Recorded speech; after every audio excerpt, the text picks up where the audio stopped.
All these people are at the meeting already. Yeah.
Good afternoon, everyone.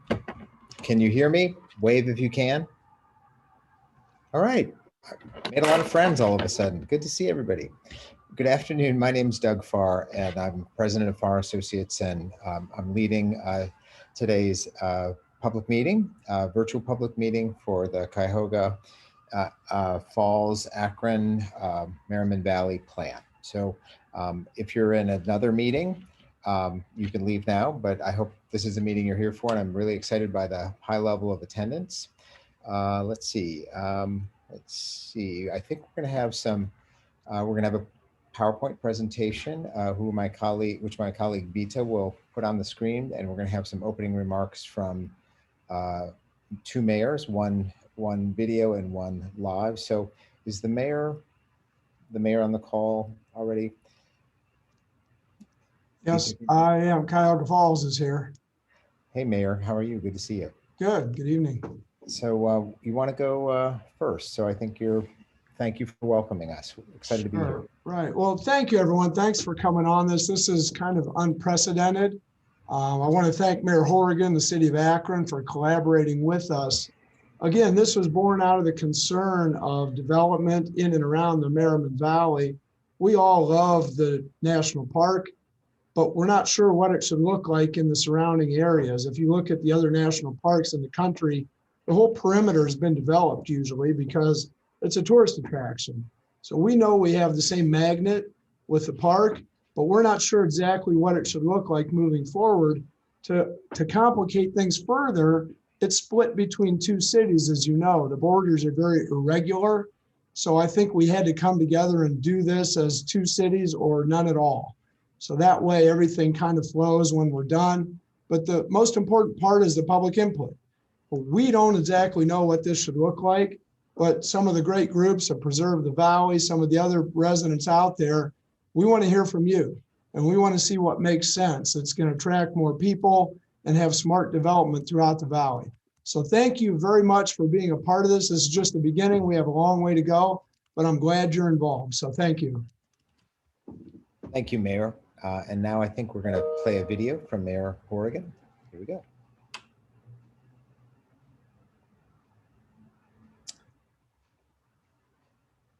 Hearing the audio. Is anyone hearing the audio? Nope. tech being what it is, we may want to read the words.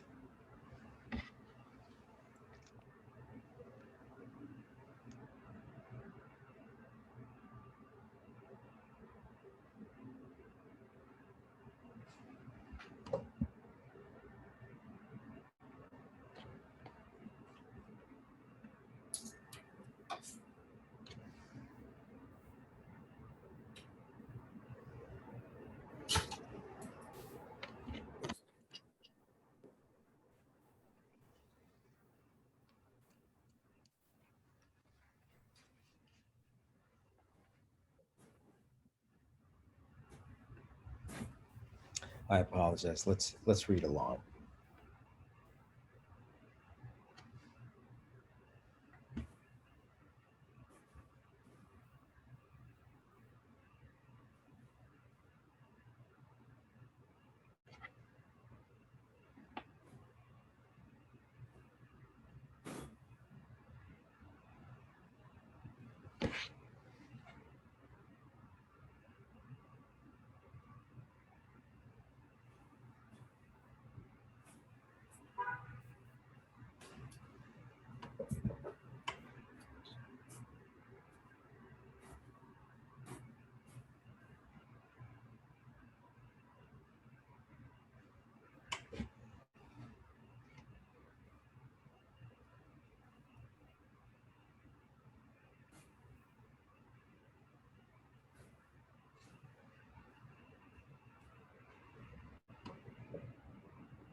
Well, that was very eloquent. I apologize that it was silent, but we heard from one mayor live, and that was a beautifully written talk. So anyway, our apologies to the mayor, but we'll catch you live during the charrette. So tonight's workshop is called the Building Blocks Workshop, and just a couple soft things to say about it. One is we're really in the early stages of the project. We're in the listening phase. We don't have any plans. We haven't drawn anything really yet.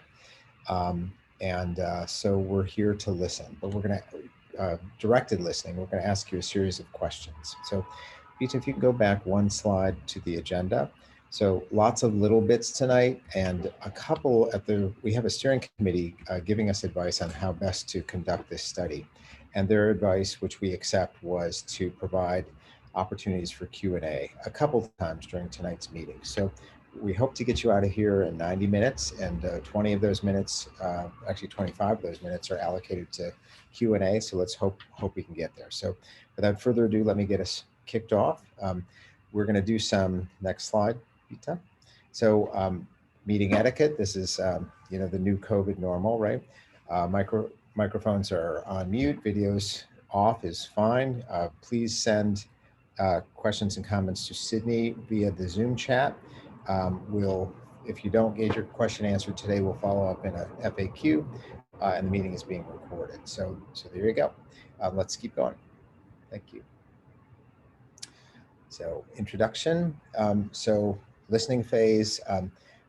At the next public meeting, we'll have a little more content for you, a vision statement, goals and values. And these are often seen as kind of background or baseline documents, but we find that they're powerful words and stories that can guide a plan. And if we get it right in the vision statement and the goals and values, the resulting plan is that much better. So you'll have an opportunity to comment on those, and we're working with the steering committee on drafting those. So next slide, please. So first of all, as Mayor Walters said, this is unprecedented, not just COVID and not just virtual, but the coming together of two towns. And if you can see my fingers here, this is really, the study area is as close as you can get to kind of nested fingers like my hands here. So what you're seeing here is the red outline, describes the study area boundary.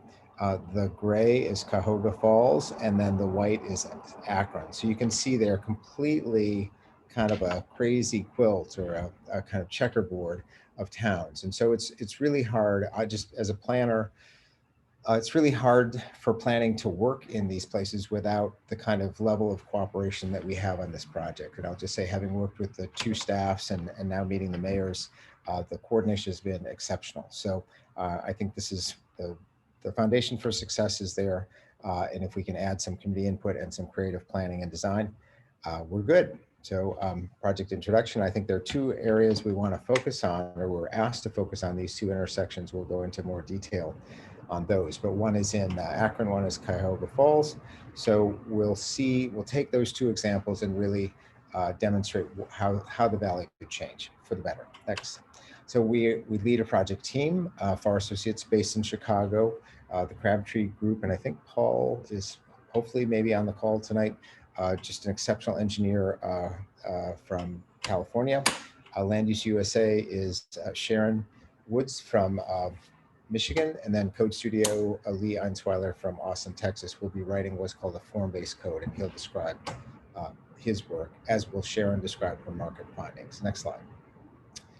So when we have a review board, as I said, it's always nice to have adults in the room when we're doing our planning work, and we have a great collection of adults here, and they're giving us advice. So if you can't reach any of us via any of the channels of communication, hopefully some of these names are known to you, and feel free to reach out to them. They've volunteered to serve on the committee. Part of their role and understanding is that people will be approaching them as sort of delegates to the process. So reach out as you see fit. So next slide, please. So here's the timeline. As I say, we're in kind of the middle third, if you will. Nothing's been drawn, nothing's been written that commits us to anything at all. So, and this is our first public meeting, the new public, the new normal. So there you go. And we'll talk to you about opportunities in August for you to come and participate. Here we go, key dates. So the week of August 16th, on two particular days, on the Tuesday and Thursday, August 17th and August 19th, at 5:30 in the evening, please come on down to Tadaro's. If you don't know it, it's a huge wedding venue that's got a lot of space for us to spread out, do our work, to be socially distanced yet indoors. So it's a really great facility for what we're going to do, and it's right smack dab in the middle of the study area. So for more information, the lower right, Cuyahoga Falls, the master plan, and Akron has its own link to the events. So, but I would like everyone on this call, which is 151 people and counting, to please plan on meeting us at Tadaro's these two nights. So more information to follow. Next. So four broad stages of the work: data collection, building blocks, master planning, and then the code, meaning the development and zoning code. So we're right here in number 2. Next slide. All right. So we start our planning with it's essential to start planning with a history of the place you're working. And so the study area, the park, the valley has a really, really old history. I will only scratch the surface. We are seeking out a great historian. So if one of you on the call is that historian, please, put yourself in the chat, connect with Sydney Blankers so that we can meet you. But this has a very rich Native American history, pre-European settlement. This was the River Valley was a place that was clearly occupied for hundreds and hundreds of years. There's evidence of it in the form of burial mounds and something called enclosures. I imagine that's some sort of structure. And the study area is sort of smack dab in the middle of all that. So one of the things that's also interesting from a planning context are the names that survive from those earlier eras that can actually be really helpful in giving guidance on placemaking and kind of where you are and where you are. So anyway, early history. Next slide, please.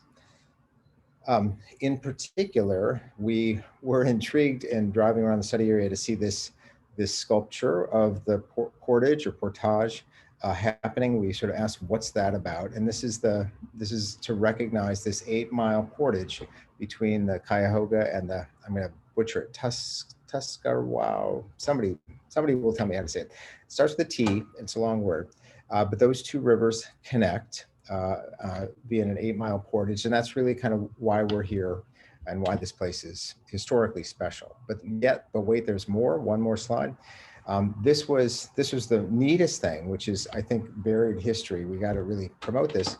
There was one point where, right in the middle of the study area, the Cuyahoga River was the western boundary of the United States for 8 years early in our country's infancy. So really cool. I think that was really cool. So you think of like the western boundary being California or, you know, Utah or something like that. No, here it was in the Cuyahoga Valley. So totally cool. Next. So, and then as we said, areas of focus, there are two, if you can animate the slide, Vita. So the first one is the North Portage Path intersection. And you can see that's there in Akron, and then the what's called the Northampton intersection, which is over in Cuyahoga Falls. And so we'll be studying those deeply, intensively to sort of see what we can do there and why those two. One, we wanted a study area of focus in the two municipalities, but two, these are really character defining places. What, you know, as you're passing through the valley, you say, what's the valley look and feel? And these two places have contribute a lot to that. And I should say this isn't, there's no particular slide devoted to this, but on our visit to the valley, and I think this was a sort of unanimous opinion held by the consultant team, the natural environment, the park, the river is on a 10 scale is clearly like an 8 or a 9, just exceptional, beautiful, pristine. The built environment, what humans have built here, maybe a 2. Some days I think it's a 1. So anyway, completely off the scale in the other direction from the quality of the natural environment. So the mayor's comments about what should it look like, what are our choices going forward, of utmost importance that we get this right. Next slide, please. So here's our two nodes, which is kind of a nerdy planning term. We could also call them intersections, but the one on the left in particular encompasses sort of a whole kind of zigzag Z-shaped street. So this one it's a real tangle and should be pretty fun to look at together. So and then the one on the right seems to have sort of 2 of the 4 intersections more or less underdeveloped or yet to be developed. So I think there's some real opportunity to shape what that looks like in the future. Next slide. So this is not the first planning study that was done here. Back in 2007, work starting in 2005, published in 2007. Cuyahoga Falls did a study here. This is just one page out of that study.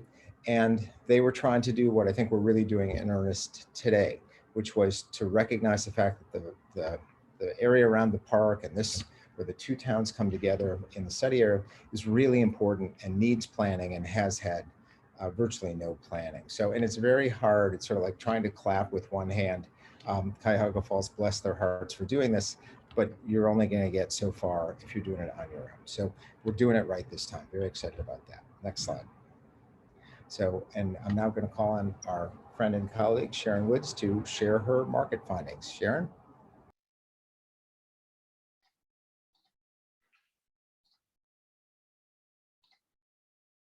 Sorry about the delay there, just getting my technology to catch up here.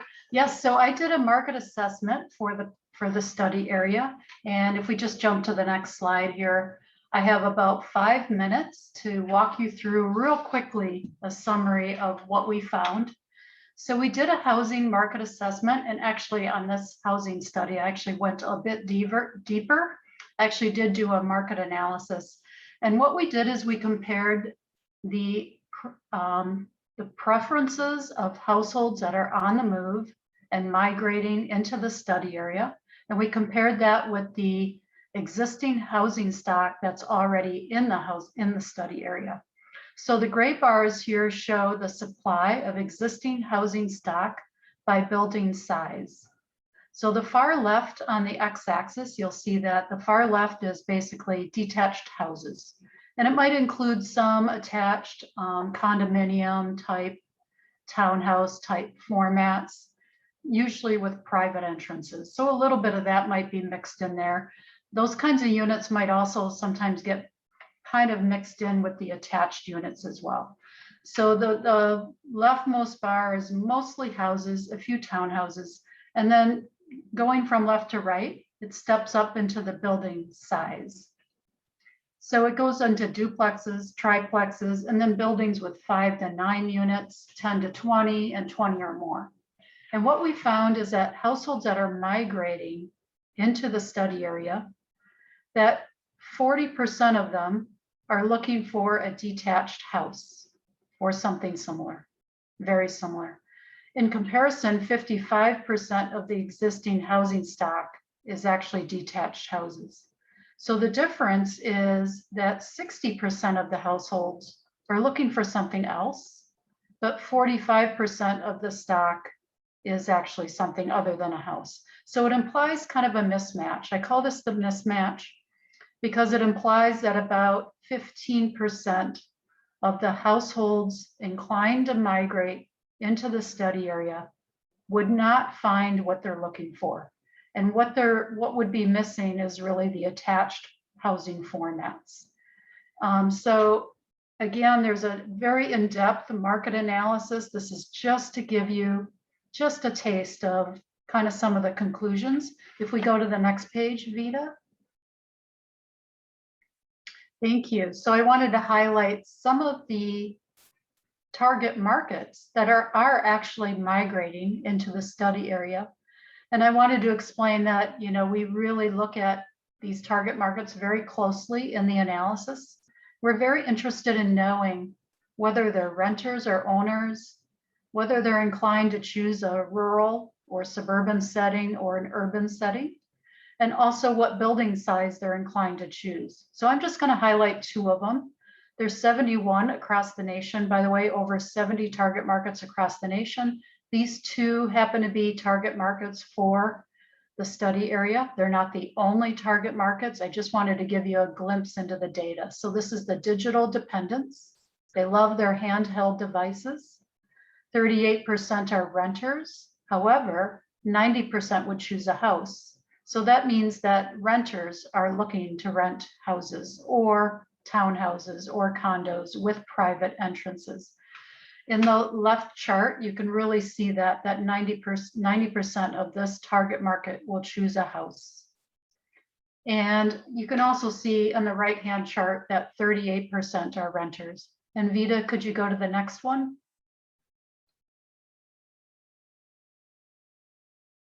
And here's the striving singles, very different. Here, 66%, I'm sorry, that's a typo. 96% are renters. 96% are renters and only 4% are owners. So I'm reading on the chart, kind of ignore the subtitle right under striving singles and just read the chart on the right. Thank you. Almost all of them are renters and almost none of them will choose a house. So understanding the lifestyle preferences and housing preferences and shopping and retail preferences of these different target markets that are actually on the move is an important part of the study. And the next slide. I also studied what they're inclined to tolerate in terms of home prices. So there are actually 100 new and existing home buyers migrating into and within the study area every year. 100, they're home buyers. Some of them are existing. They already live there. They're just maybe moving from an apartment into a house or from one house to another house. Maybe they were in a townhouse. Now they want a detached house, whatever reason they're shuffling. And it also includes brand new households moving into the study area. I think the split was about 50-50. Basically 50 are brand new households, 50 are existing. And this kind of shows that the majority are probably going to look for something priced below $275,000. And only a few, really only 8 of these households every year will tolerate a price of $425,000 or more. Vita, the next slide. Thanks. And then we also looked at the renters. Now, the interesting thing is renters move 3 times more often than owners do. Renters are very transient, very mobile.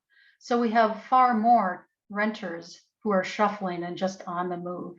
And that really drives a big number for the market potential on renters. If we look at, again, imagining I'm including in this 800 number, probably feels like a really big number. But the reality is that 30% or more of all renters move every year, every single year. And you already have, we already have a lot of renters in the study area.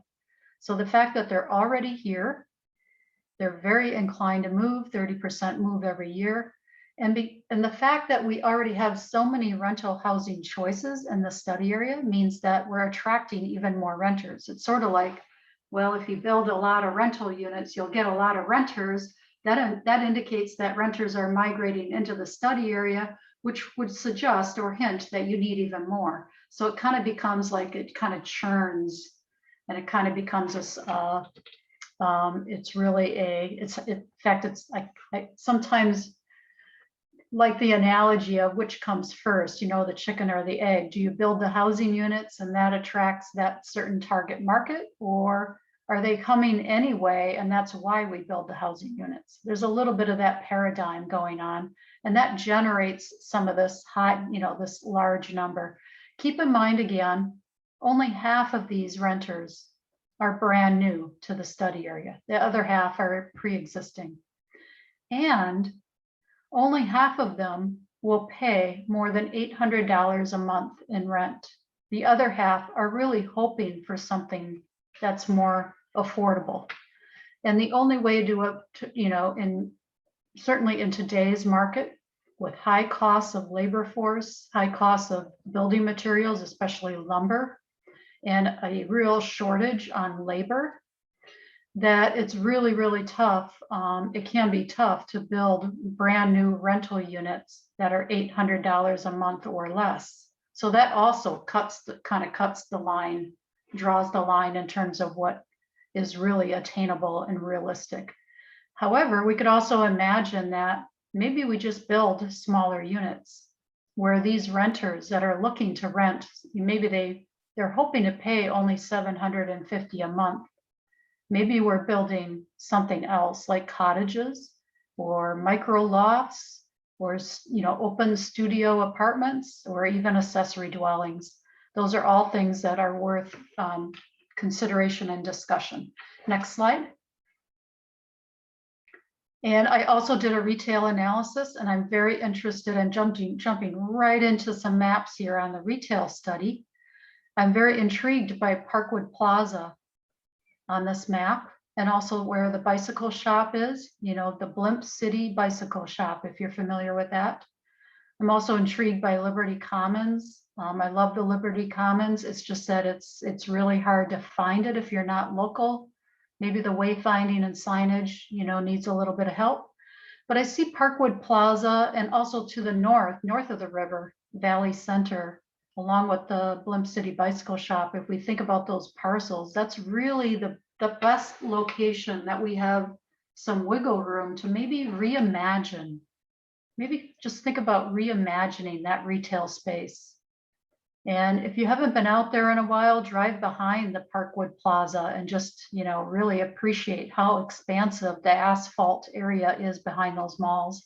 And I really see that as being, as a market analyst, purely as a market analyst, I see that as a significant, redesign, redevelopment, reinvestment opportunity for the study area. Next slide. This is just an aerial showing the same thing. I'm just really trying to highlight, the asphalt that's in front of the Valley Center and the asphalt that's behind the Parkwood Center. That really gives us a lot of wiggle room. And also we have a large restaurant on the northeast corner across from the Valley Center that also has just an expansive parking area. Next slide. And this is the other node. This is actually a second hamlet, which is what is sometimes referred to as the Schumacher area, because at the very bottom center of this map, at the very bottom edge, you can see a parking area where you can slip in. That's kind of the trailhead to the Schumacher area trail system.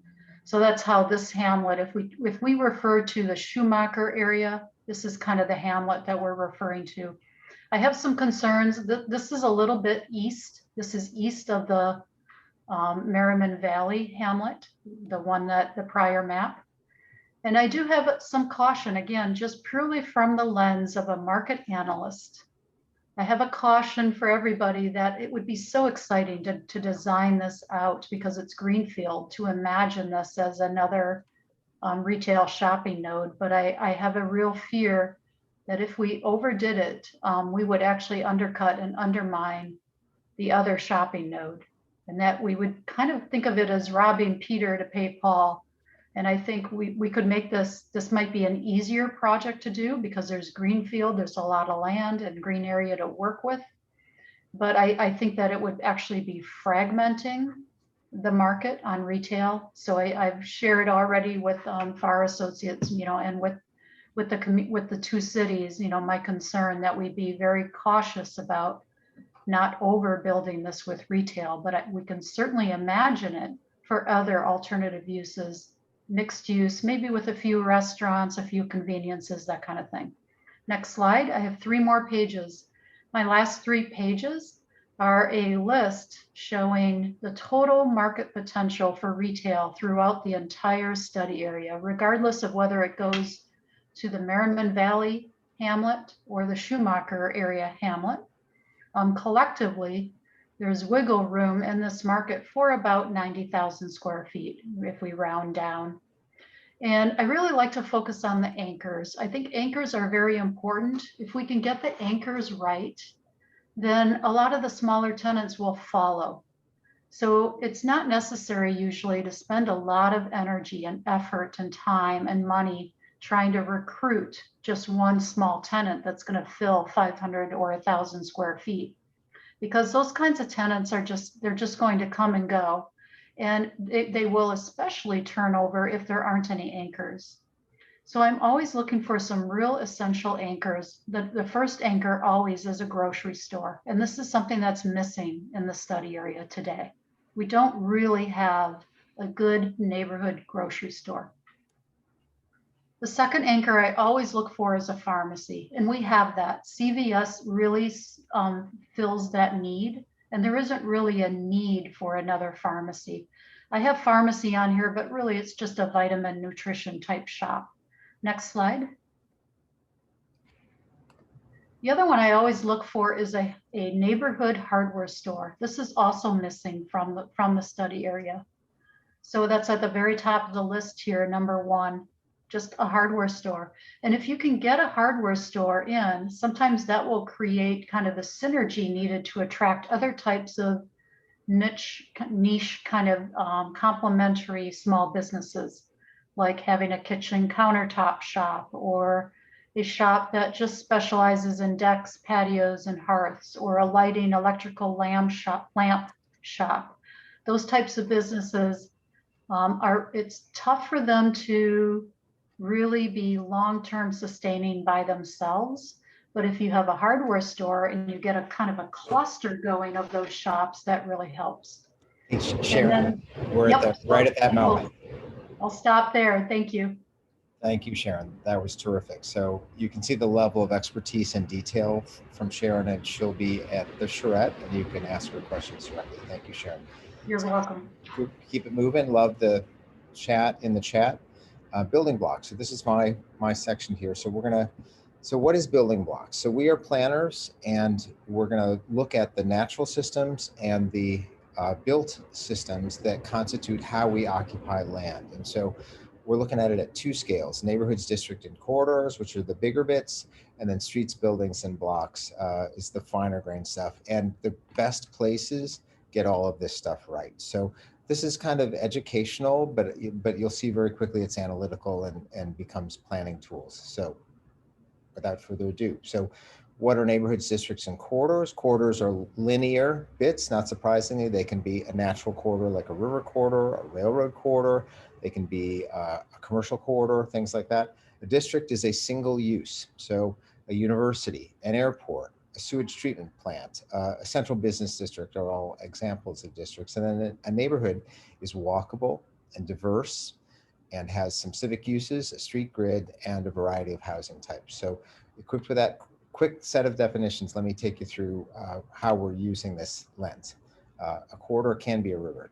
A river corridor can be a corridor, yes. So, and here's a history of different diagrams that describe the neighborhood and what what you will frankly see is that there aren't any neighborhoods in the Cuyahoga Valley. So there's something called sprawl. We'll show you that in a minute. But anyway, neighborhood is a kind of beautifully designed place. Next one, Vita, please. So here's the dichotomy. So most of the development in the valley is what's called sprawl, sort of the top half of this drawing. Downtown, or the older neighborhoods in Akron, the older neighborhoods in Cuyahoga Falls are sort of below the fold, the traditional neighborhoods, street grid, houses on a street, you know, blocks, sometimes alleys and things like that.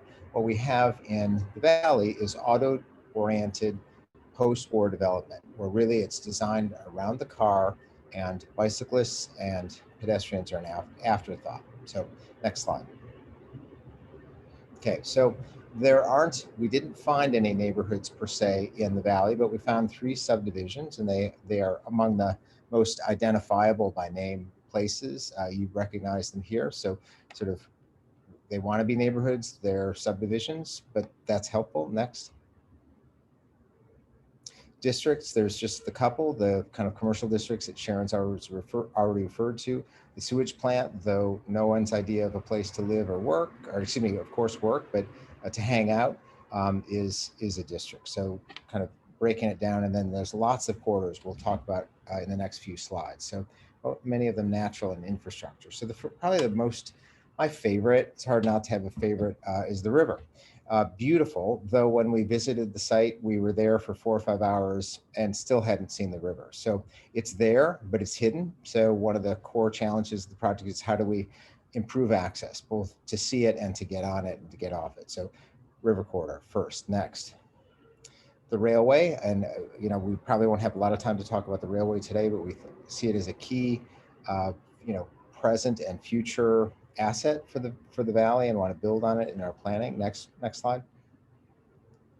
The external sewer tunnel, and you guys know this far better than we did, but what's interesting is the constraints that this puts on our planning things, the ability to have a street that connects through, or can I get from here to there? This sewer tunnel is almost harder than a railroad to get across. So it really is a constraint. It's a wall. Next. I think is power lines, right? So power lines have a curious effect on planning. You can typically not build a building under a power line. You can build parking lots. And so these power lines go right through some of our study areas and explain in part why we get parking lots when we'd rather have a building. So these are the constraints. I think we assemble them on one slide. Next slide, all of them together. And so you can see these corridors together with the neighborhoods and the districts are kind of the building blocks of what you have. And they inform what we will study to make the places even better. Next.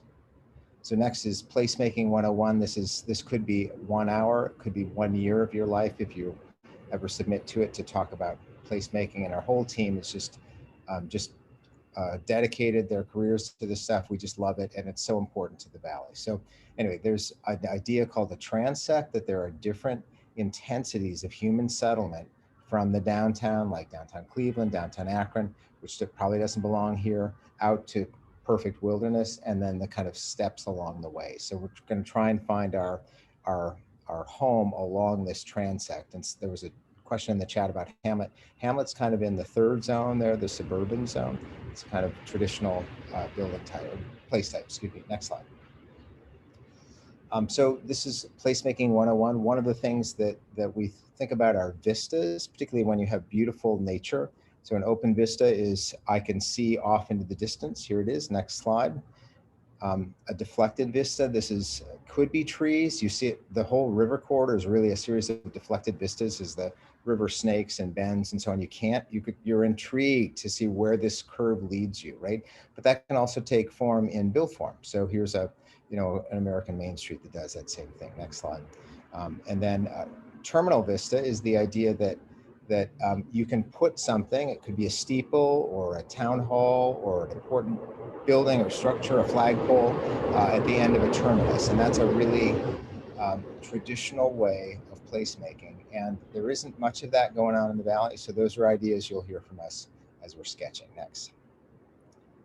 So, and then this is an important one for building owners and homeowners and just anybody interested in the valley, where open space is in some ways the thing that we're working hardest to protect.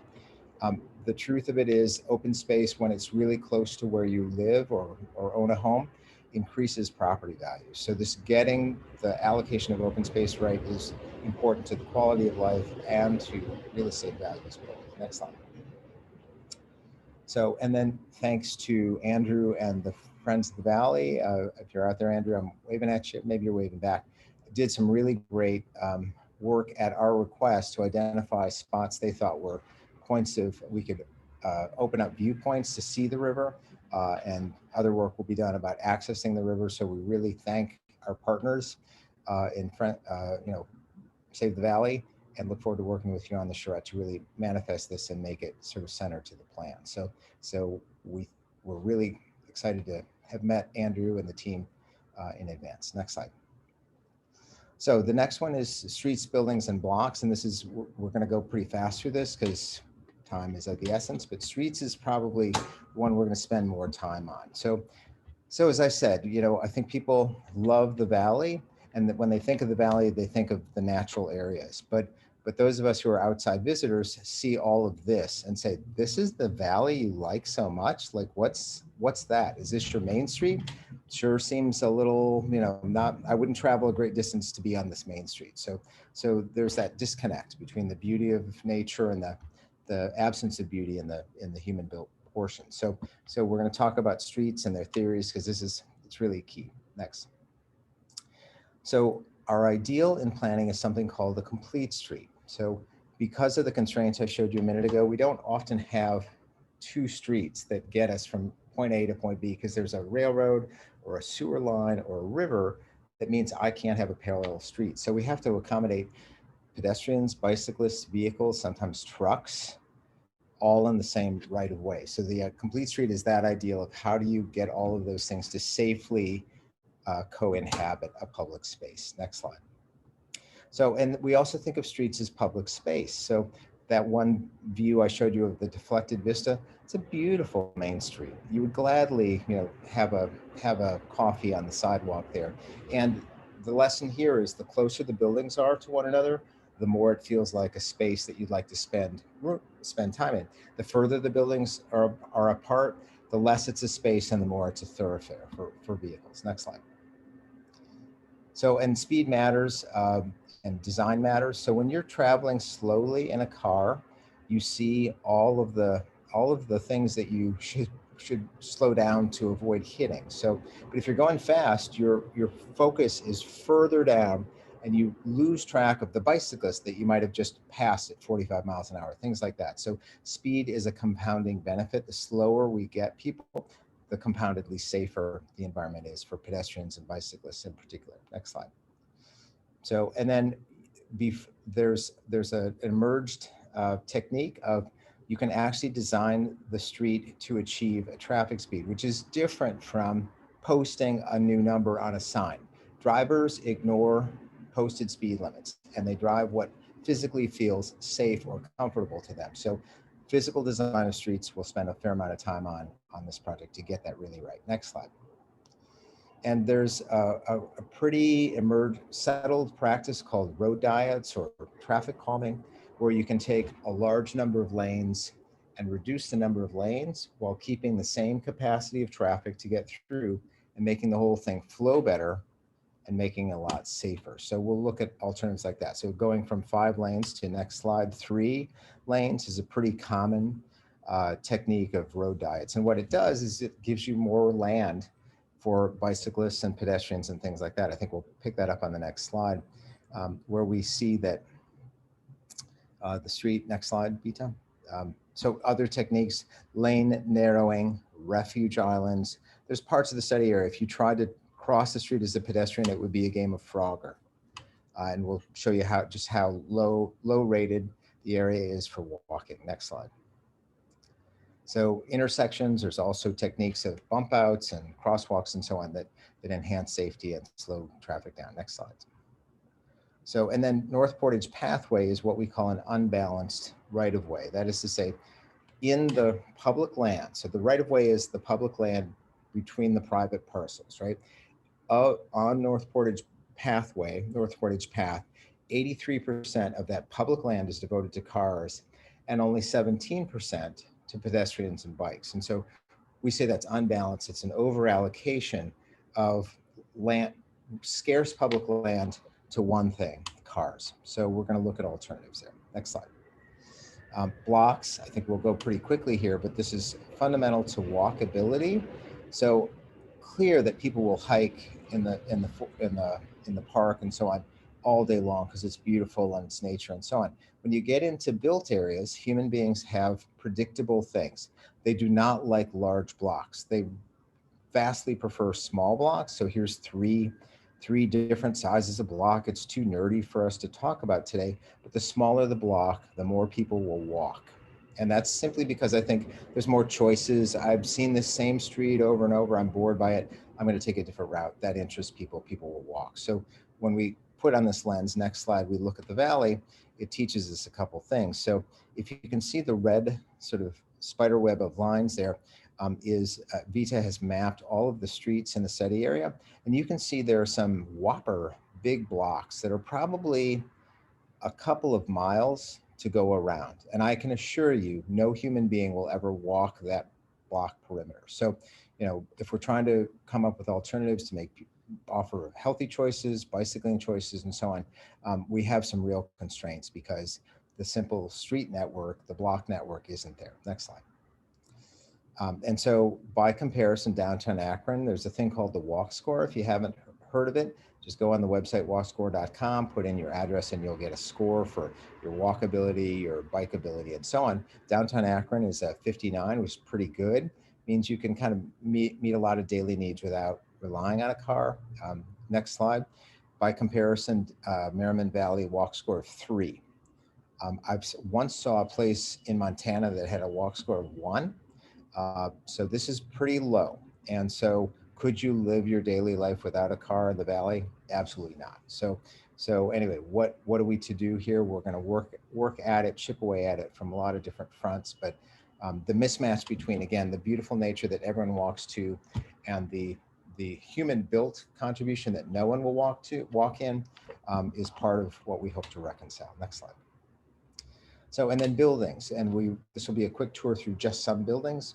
So this is a term you will hear from us repeatedly. You already heard it from Sharon. This idea that I think Americans are particularly dialed into the idea that everyone wants a single family house.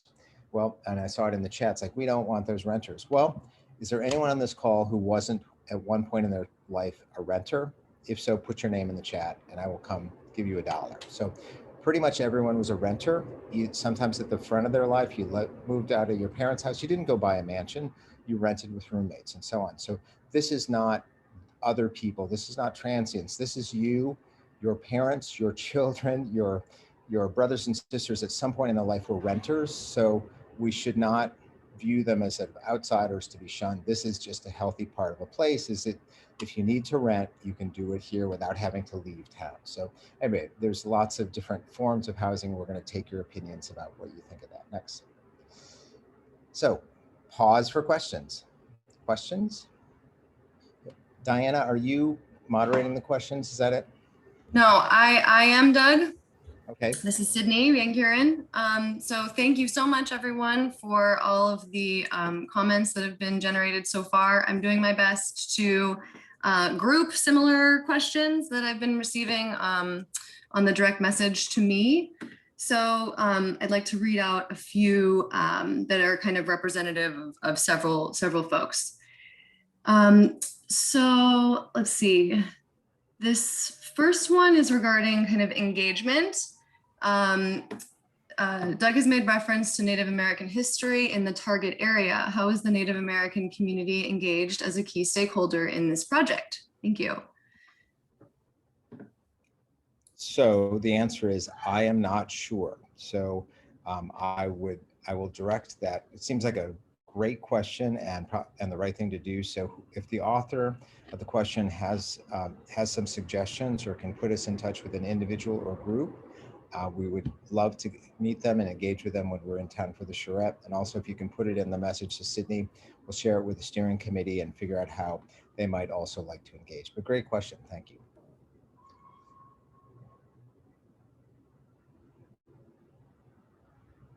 Sid, you may be muted.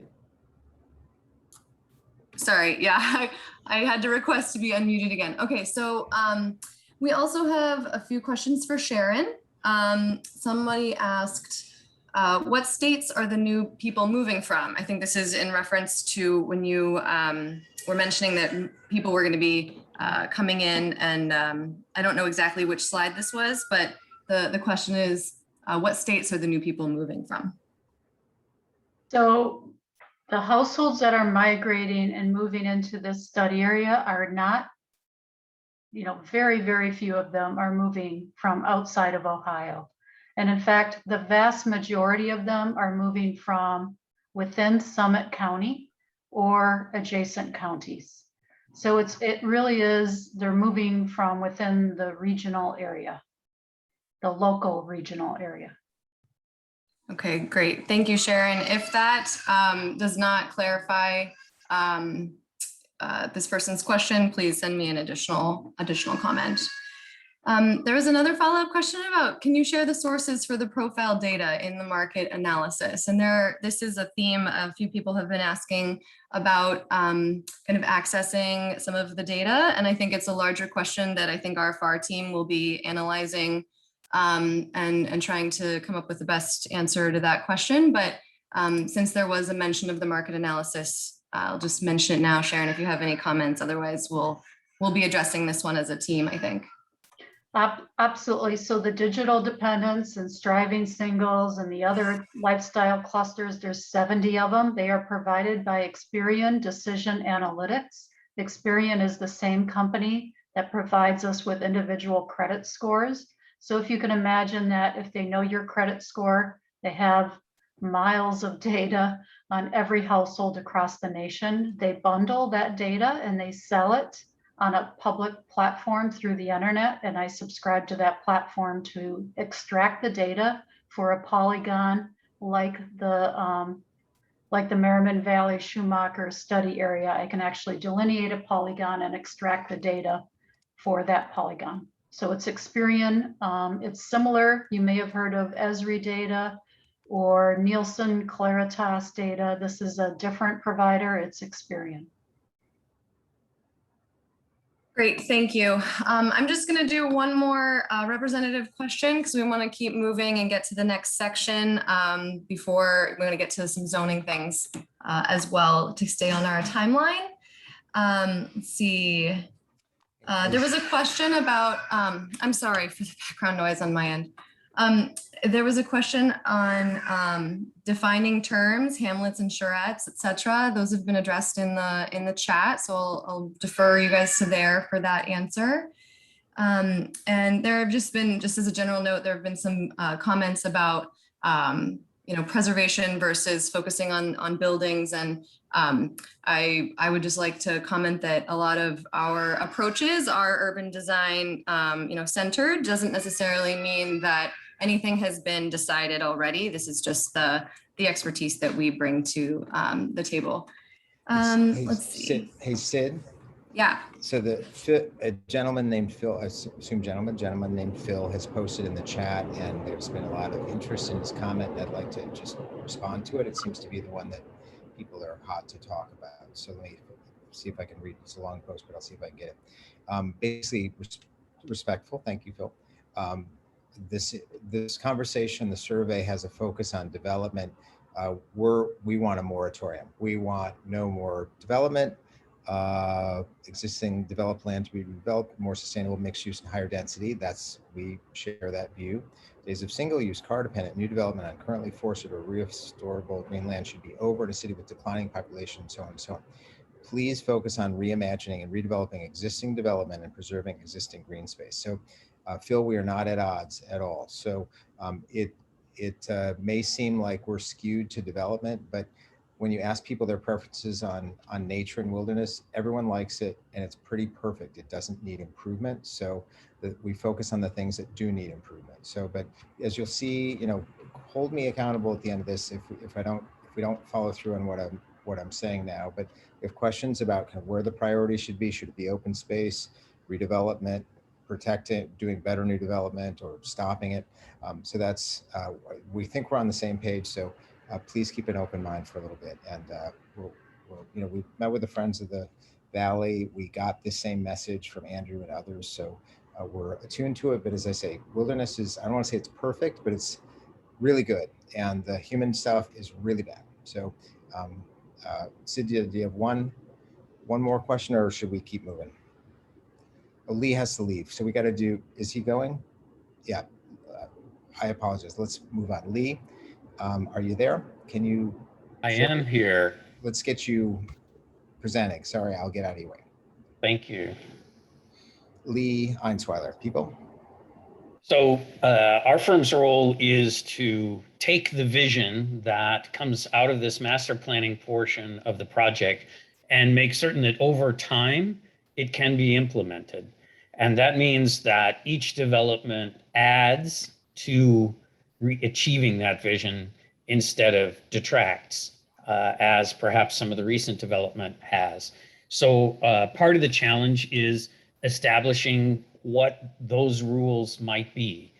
And one thing that we know right now is that your existing rules are clearly not doing the job to everyone's satisfaction. So that's part of the reason we are considering a new kind of rules called a form-based code. The form-based code is much more focused on the built form of development and takes a lighter touch on use and some of the other elements in order to ensure that we get the kinds of places that we are anticipating in our visual planning. Next slide. Our firm Code Studios in Austin, Texas, and we work around the country on this kind of thing. We work on small area plans like this. We also work on full citywide rezoning. It's really our small area form-based coding that brings us to the table here today. Thank you. Next slide. So this is an example from one of our other client communities of a single use. In this case, it was at the time that I was in this community, a key bank. And this large facility is actually pulled up to the street. It has green grass along the edges, but it has a massive parking lot back around and behind it. And in the meantime, it disappeared. By the way, this was once a small department store building when it was originally constructed. So when you look at this slide, what you'll see is a site in need of some retrofit. And I know that's an idea that at least Phil is bringing up with us. So let's talk about that for just a minute. Next slide. So if we took that site, and you'll see it here on the left-hand side in its existing condition, the red line bounds that site, and here the gray is the footprint of that large building. If we look at what's adjacent to that site, we might decide on some proposed form and character that responds to what those adjacent sites are like. For example, these are single-family houses, and so we've got one color of thinking that might go with that. This is a former elementary school, which was turned into residential. There's perhaps another form of thinking about what that would be. And the remaining site, probably yet something else. So in this case, we're calling them townhouse and multifamily and mixed use. We're just talking about them in generalities at this stage. Next slide. One of the things we can do is we can take those generalities and look at what fits on the site.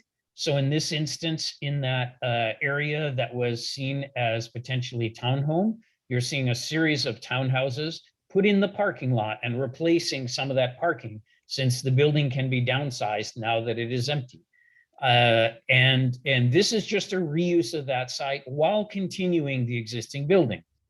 In a later phase, we can imagine taking that building down to try to build something that is more in keeping and more in character with what's appropriate for the area.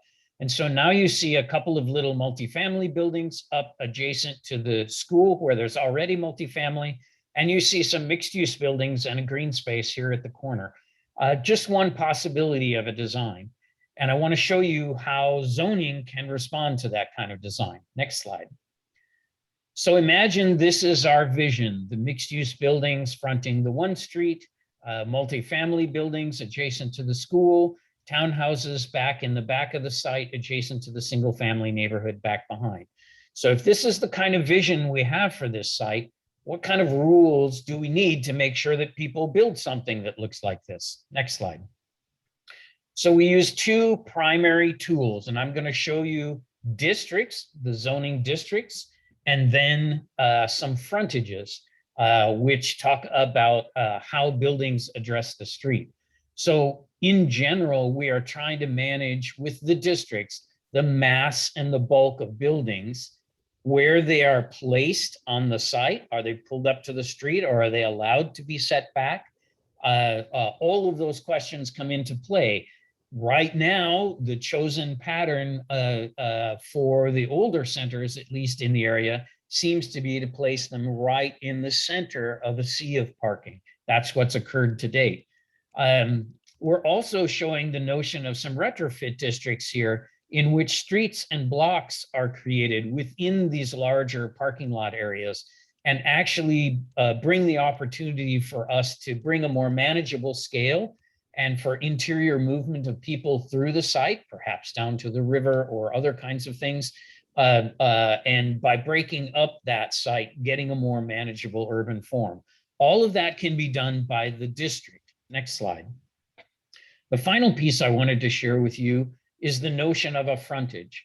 The idea of a frontage is that we are most interested in controlling those portions of a building that we see from the public realm, meaning public streets, public parks, adjacent areas, but not the back of a building on the inside of a block, for example. And so we have rules for these frontages. Those rules, in this case, a village core frontage, are providing for a certain amount of glass. They are requiring an entrance facing the street. You wouldn't think we would have to require an entrance, but in fact, there is a huge temptation to put the entrance around the back where the parking lot is. And perhaps a secondary entrance should be there, but we need an entrance along the street for the cyclists and the pedestrians and the others who might be using it. It has the specifications here in the frontage also for the streetscape itself, the width of the sidewalk, all of the kinds of things that the developer would build as you begin to reimagine some of those sites. So this is the reason we are considering a form-based code for this area. We're not certain exactly what it will look like. We don't have the vision in place yet that we are trying to code for. We're hoping that you will work with us to get that vision in place. And once that vision is in place, then I can work with the staff from Cuyahoga Falls and Akron and work on the actual regulations that will help make that vision stick for the next 20 years. Thanks. Thank you, Lee. Very good. Lee, do you have to roll? Yes, thank you. Okay, sounds if there are questions, they can be put in the chat and I'm happy to answer them later. Thank you, Lee. Very, very concise. Okay, so thank you, everyone. Love the chat. Keep it coming. What we're going to do now is we're calling it an image survey, mostly images, but there's a few kind of just attitudinal or policy questions. So let's get started. So this is now we're going to use Zoom technology in a way that you may not have done so before. So there's a survey button basically on Zoom, and we have 6 questions for you and then 1 test question. So we're going to start with the test question. So here's how it'll go if you just read down the list here. How do you do a Zoom poll? A little screen will pop up and it'll say question 1, question 2, whatever. And we'll do this. And then you select your answer. And then you once you've selected it, you can't change it. And then, so you want to select carefully and then you hit submit. And then when all of them are compiled, we say voting's done. And they hit compile, it pops up with the results. And so we'll have instant feedback on the questions we're asking you. So hopefully that makes sense. And we'll go slow through the first one, just make sure kind of everybody gets it right. So this one is one everyone should have an answer for. And if you're right on the bubble, I give you permission, if you're young, to round up, or if you're older, to round down. Within a year or 2 of the boundary is fine by me. So let's try this out. So what is your age group? So can everyone see, did a white box with a green bar on test question pop up in front of you? And if so, please vote. And I'm not going to vote. I should not vote.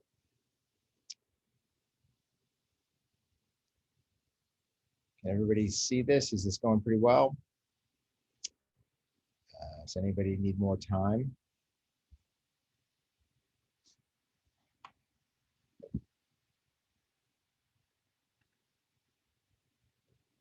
All right, so we hit submit. Everyone, please hit submit. We'll see what the results are. Bingo. So we are a mature group, 38% of us 50 to 65 years old. And you can see the allocation, and we are short on young folks. So maybe we can work on that in the future, because most of the planning we do, I think, is done for the next generation, sometimes 2 generations down the road. But thank you for answering this question. So shall we go on to the next question? All right. So this is a, kind of a framing question to get you thinking about who's the audience, how soon should the action that the plan calls for take place, who is it meant to benefit, all those things. So question, who should this plan benefit? A, me and my circle. It's mine, immediate benefit. B, my valley neighbors. C, visitors to the valley.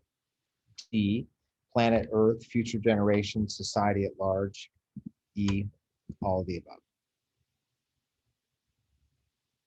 So if you can find your preference, click and submit.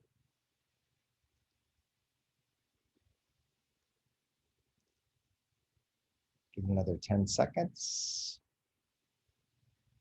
8, 7, 3, 2, 1. I think we're pretty good. So we hit submit. Okay. Vita. Okay. Wow, interesting. So there was no correct answer here. It's simply just to get us thinking, but it is interesting that of those people who did not choose all of the above, a lot of folks chose kind of the long future, the planet Earth, and that makes sense, especially with the involvement and dedication of Preserve the Valley. Makes a lot of sense. So thank you. Excellent. So let's go on to the next one. Question 2. This is just really to get at priorities. If you could only focus on one area, that this plan could only focus on one thing for the long-term benefit of the valley, would you focus on which of the 3 following? A, protecting natural landscapes. So Phil, we heard you. B, improving the quality of new development, things that don't yet exist. Or C, making existing development better or walkable. Okay, so this is, you get to focus on one thing. This is your way to say, I am most interested in which of these. Or believe that it will make the biggest long-term difference to the valley if we focus on this one thing. So please give it a minute's reflection and pick your answer.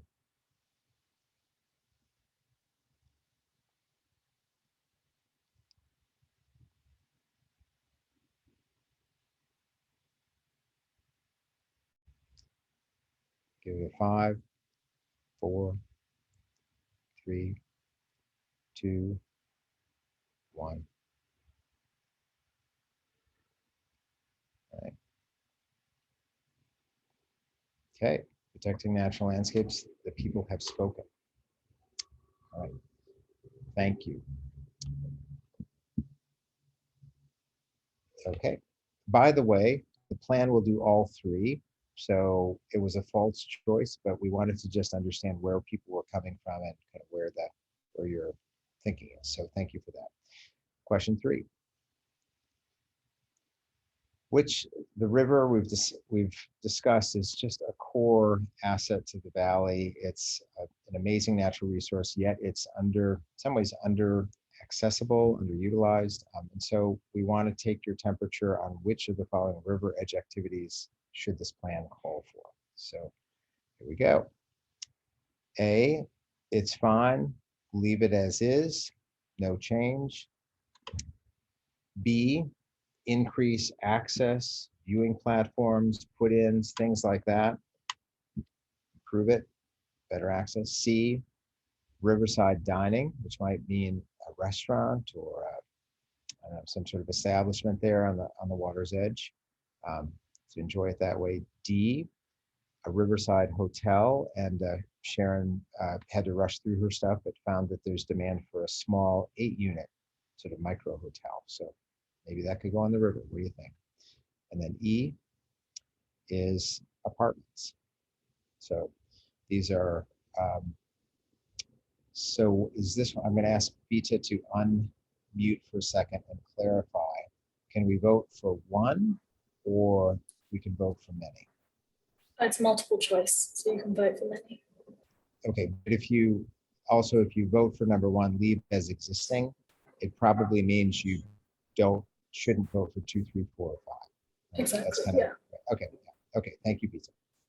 So which of the following activities should this plan call for? So you can vote on the ones you support.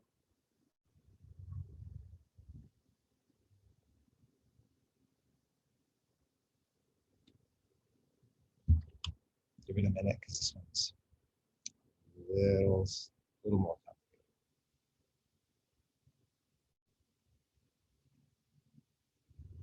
I see in the chat, Eric, thank you for being a kayak advocate.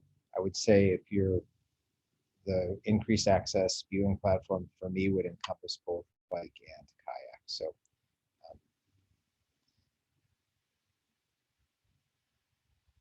okay.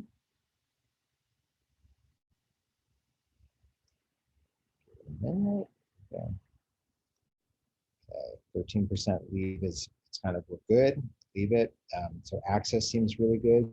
Riverside dining, fairly high level support. Riverside hotel, significant fall off, and Riverside apartments, not that much interest. Okay, this is really clear. Thank you very much. So next slide, next question.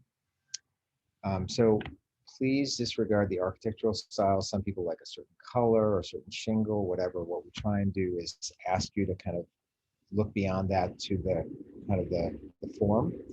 So are any of the following housing types inappropriate for the ballot? Inappropriate. So you'll be voting for the things you don't want. Okay. First is townhomes. And you'll see these all again in a minute. Second single family detached. Third, multifamily duplexes. So this is, more than one unit under a single roof. Multifamily 6-flat, 4-flat, or 6-flat, multiple units in one building. And these are typically walk up, no elevator.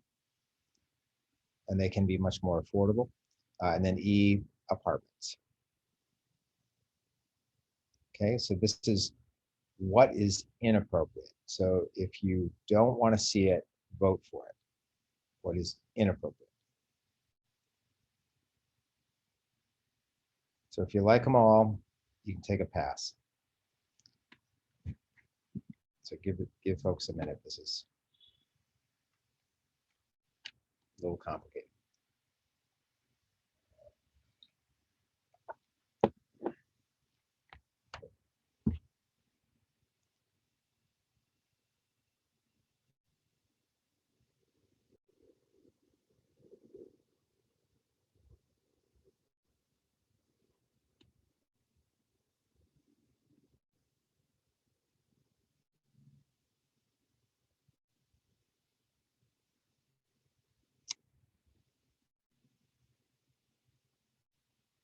All right. Can everyone click submit? Let's see where we ended up on question 4.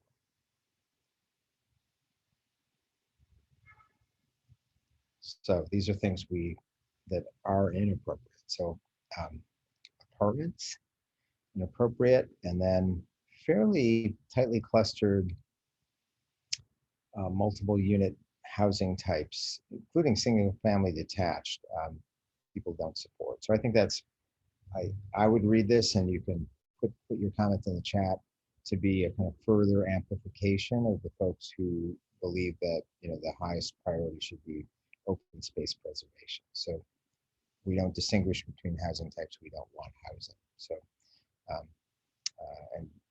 comment in the chat or in the Q&A, we can pick that up. So thank you. I think we have one or two more questions. Yeah, thank you. So this is many of you have probably heard this expression, to be effective, you start with the end in mind. Where will this plan, in January of next year when we turn it in, it's hopefully voted on by both city councils and adopted. What will it say? And what will it ask the municipalities as the two sort of co-sponsoring agencies or leadership units? What will we ask them to do? And what should, how much effort should they put in? So this is about the question, first question is about new development. And mind you, we are not talking about new development at the exclusion of open space preservation or about redevelopment. This is just on the topic of new development. And those of you who have put in the chat, golf courses, there's vacant land that is not publicly owned. And so we are a capitalist society, it's privately owned land. There's a role of government in regulating that, or if the money is available, purchasing it, or not-for-profits can purchase it. So anyway, this is the role of a municipality, and you get to say, I think a municipality should put in this level of effort. So let me lead you through it. So for promoting good new development, A, do nothing, which is basically keep, kind of do what you've been doing. B, adopt regulations and wait. So that is the idea. If you adopt new zoning requirements, as Lee was describing, we don't know what they're going to say or how they're going to fly. But you do that, and then you just let the market respond. Okay. C is you adopt new rules, and then you actually get involved by providing incentives. That could be, we'd like you to save a little more open space here. Maybe we'll give you a little break on this to make a better outcome. Or D, all in, and some municipalities do this, participate as the developer. So that could be, it can take a lot of forms, but you can see from A is do nothing, D is to get on your waders and get in that river and do some stuff. So where across the spectrum should the municipalities, how much effort should they put in towards improving new development? So Vita, before you put this up, I wanted to ask both you and Doug a clarifying question. Is this question regarding new development on both new, like greenfield development, as well as redevelopment on, or is this simply greenfield new development? Greenfield new development. Okay, thank you. On the parcels that are not built on.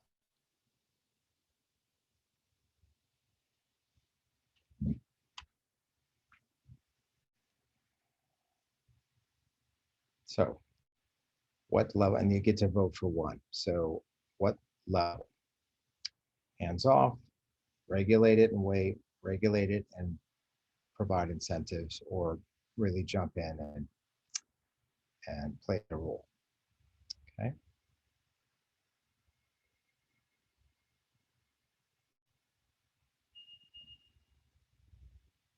Okay, and it looks like we'll have some good conversation about this one too. Thanks for your comments in the chat. So can everyone vote and hit submit? We'll see what the results are, and then we'll get to the Q&A faster. All right, 3, 2, 1, here we go. Okay, so seems like a near majority in favor of get the rules right and then provide incentives for better new development. Okay. That makes sense. And there's 9% of, it's okay the way it is, don't change a thing. So I think that seems sensible and it's clear. And I'm sure we'll talk about it in the Q&A. So thank you for that one. And I think our last question is next.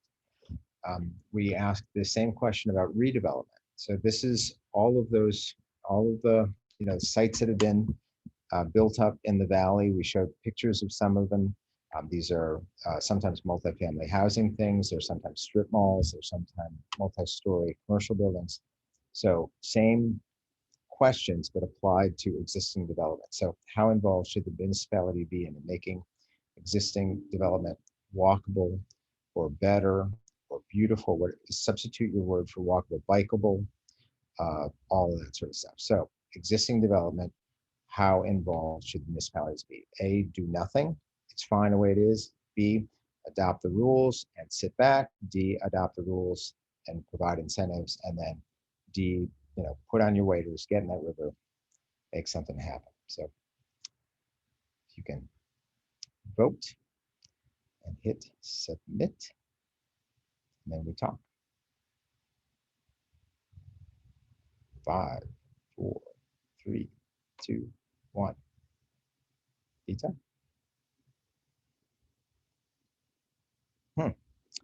Almost the same answer. Okay, well, very good. Thank you. Vita, I believe that is the last question. Is that right?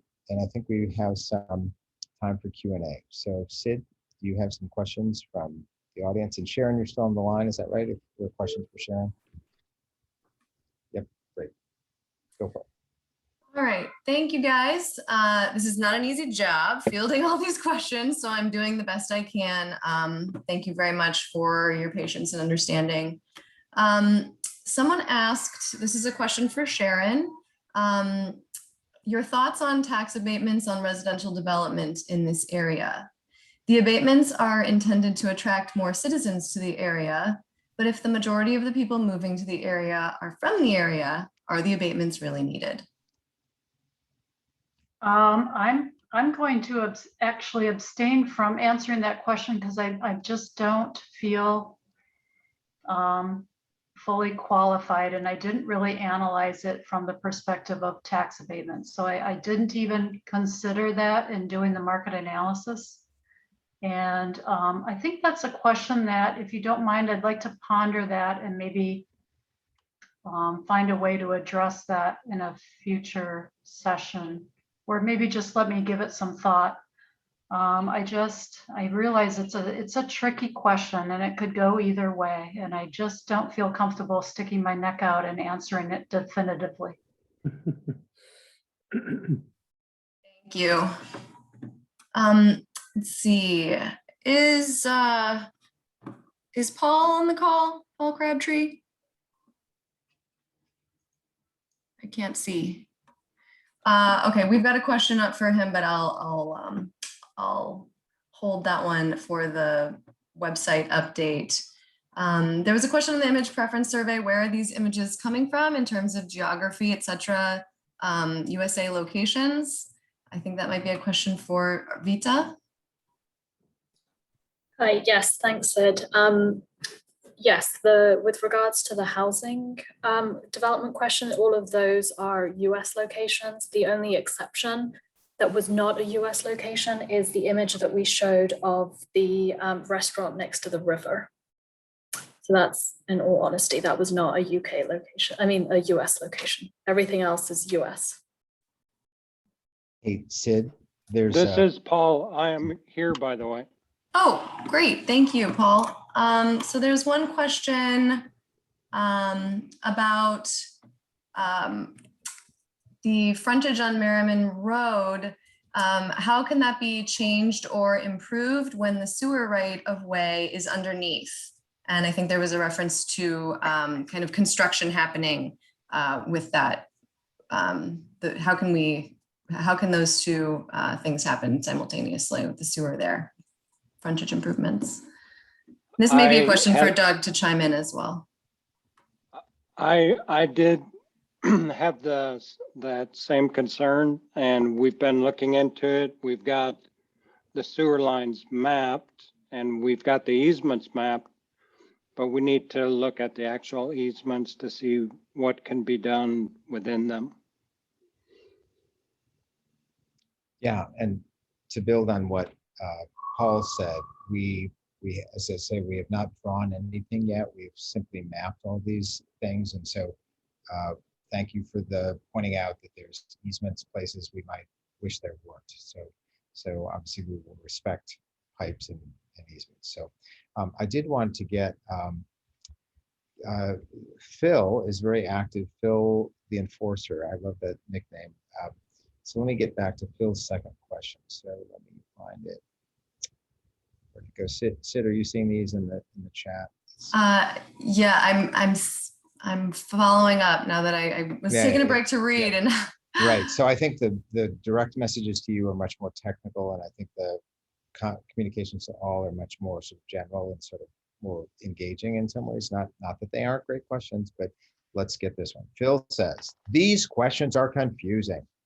How about just ask if people want to develop on greenfield land and remake what's already been built? You will get a crystal clear answer. So thank you, Phil.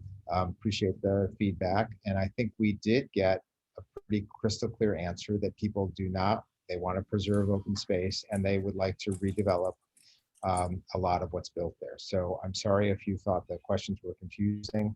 A couple were probably could have been worded better. I think we ended up in a good place. The one thing I will just say, and Andrew, I can't remember if I say Andrew because we met in person a couple times. So I can't remember if we talked about this, but as planners, we do not have a magic wand to say currently undeveloped land shall remain that way in perpetuity in a capitalist society where it's private land. So what we can do, our choices, let me articulate them because we ask you to guide us. One is we make the case to the municipality, or I understand there's a very active and effective not-for-profit in the Valley that's been acquiring land and development easements and things like that. So we say, this one, someone should buy. In a capitalist society, that is the absolute control, is if you own it. If you want someone's private property to remain open space, that's nice, but that's not how it works in capitalism. So that's one. The second one we can do is through regulation. You can say if you have 10 acres, through regulation, we can say you can only build on this part of it. We can't legally deny someone the right to build something. Now, what the something is, we've certainly seen the quality of development you've been getting recently and some triggers in the zoning that I think have made some of the developments worse. So we're going to fix all those things that we can find. That's our job. But there is a choice in regulation to say, if you own this much land, we ask you to build here and to preserve this. So that's in our power to do, and that regulation can do that, plans can do that. But those of you who say, Doug, wave a magic wand, save all the private property in the Valley from being developed, I don't have that power. Unless you are a certain man that's going into space, you probably don't have enough money to do it yourself. So that's the American way, I'm sorry to say, but those are our tools, and we will execute on those tools. We will implement those tools vigorously, but we don't have infinite money to buy everything. So Phil wasn't saying that, but I'm just saying the open space conversation, I want it to be an adult, mature conversation. Thank you. Thank you, Doug, for that response. I do have two questions that I wanted to read out. I know we're short on time, so I think these, unless there's something earth-shattering that comes in the next minute, I'm going to leave it with these two questions that have already been submitted. One question, the mayor already says we don't have enough municipal funds to sustain our municipal services. How does this jive with that?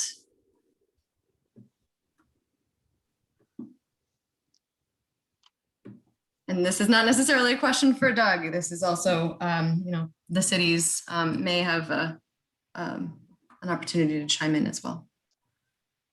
So I will say on behalf of municipalities everywhere, and Daniel and others can weigh in, sprawl development is the least cost-effective pattern of development for a municipality to have to support. The services cover a broad service area. The street is the same width, whether it serves 2 houses or 20 houses. The schools are spread out. Things have to be bused. Every emergency trip is a longer trip. So sprawl is the worst financially for municipalities. So that's exactly what you have mostly in the Valley. So as we move to more walkable and compact developments, it will be municipally better. So that's a really old and long established finding. So maybe that's one thing. Sharon, do you want to add to that? Nope, I think that's spot on. Thanks.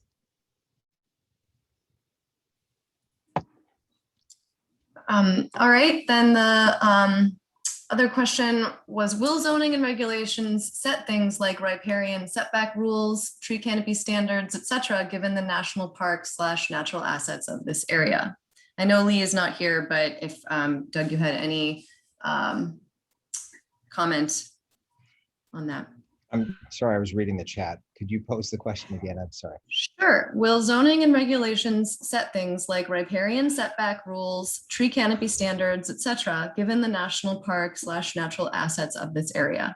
Yeah, a great, perfect question. So regulation, we can regulate those sorts of criteria. And Lee is the expert to tell us how much authority we have, what is reasonable and unreasonable, what is enforceable and what is a taking, things like that. But absolutely, riparian setbacks, buffers of different types, tree canopy requirements are all regulations that are on our list to look at. So, so absolutely. And I'll just say, let me commit our team, our charrette team. This is Vita and Sid's support. When we get to the charrette space, let's have maybe a table or a station or something like that on zoning and regulations to make sure that we're getting everybody's best ideas about all the ideas that we might have. We want to get into the code. So yes, absolutely yes. Great. Thank you. I'm going to go ahead and call the chat questions given our time. And I just want to say thank you again to everybody who posted. I have all of them. So if I did not read out a question or it was not addressed, we're going to do responses to post on the websites. If you do have further comments or questions that you did not get a chance to post today, please note that there are comment fields on both cities' websites. And yeah, there you go. Vita's got them up there where you can find more information about not only our project and planning process, but you can submit additional comments there throughout the process. And I think there's more to say on this slide, but thank you guys for the chat participation. Yeah, and I will just say, one chat post that caught my eye was from if I mispronounced your name, my apologies, Meta Solter, who quoted a Cree Indian prophecy. Only when the last tree has been cut down, the last fish has been caught, and the last stream poisoned, where we realize we cannot eat money. So thank you for that, and that gets us sobered up and focused on the work ahead. So let me just say a couple of things. As Sid said, thank you very much. One, for the two towns coming together to do this project. Two, for your active participation and engagement today. Three, I ask you to carry this level of activism and engagement into the charrette and following on. And in a year's time, we will be the consultants long gone, and you will be the people implementing this plan. And so that's what I say, tell us what it should say. We will try and do our best to make the best plan for the long-term interests of the valley and the folks who live here. But when we leave town, the way it happens is through you, through your activism. So I'm very excited and confident that the activism here has been so strong leading up to this, and I think it should only get stronger. And we hope to give you focus, those of you who are advocates and activists. The plan should give you hooks to say, I'm passionate about item 6. I'm here to make that happen. How do I help to do that? So anyway, I want to add some fuel to the flames in terms of your enthusiasm and activism, because that's how plans get implemented. So that's maybe my closing thought for tonight. Please come out. Sid's told you all the different ways you can participate. Please come out on to the workshop on the 17th and the 19th. And thank you for this. And I'm sure we'll be following up with the steering committee and learning all the things we didn't learn tonight. So, but anyway, thanks to Sharon, thanks to Sid for managing the questions, thanks to Vita for making the tech work. That was pretty great. Thanks to Lee for your presentation on codes. Thanks to the two mayors. And unless there is something else, I'll thank you and everyone have a great night. Take care. Wave your hands if you have them. Thank you. See you soon. Bye-bye.